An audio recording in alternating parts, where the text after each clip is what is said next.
नमस्कार सांग मैंने जय जगन्नाथ आम मैंने आज बाहरी जाइलु लबणगिरी जगन्नाथ मंदिर आम मैंने नुआ वर्ष कड़े न जाइबार ये प्लानिंग टी है बाबा को बहुत फोर्स करने बाबा आज आमको लेकिन जाइए लबणगिरी जगन्नाथ मंदिर आम मैंने मजा मस्ती कर गपी गपी जाऊँ आम मान फेस आपने जापे आम के एक्साइटेड थी गपी गपी एमती पहुँची जाइलु आम मैंने मंदिर में आम मैंने पहुँचू पहुँचू मंदिर पहड़ पड़ जाता तो आम मानक टे समय वेट करा पड़ा से भितर आम मैंने भोग दीप ये सब किणाकिणी करदे देन किसी समय पर मंदिर पहड़ फिटी आम मैंने दर्शन कर बाहर टिके बुलाबुली करूँ आपण मैंने देखिपे प्लेसटा केते सुंदर मंदिर तो सेमती सब मंदिर सुंदर यहाँ भी बहुत सुंदर लगला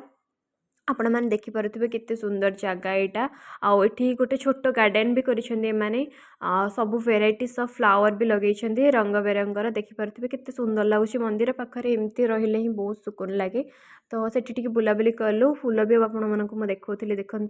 देन आम मैंने बुलाबुली करने आसलु खावाई बहुत जोर भोक लगी खाଇବା ପିଇବା କରିସାରିବା ପରେ आम मैंने बाहर जाइलु घर को तो ये आज ब्लॉग जब भल लगे गोटे लाइक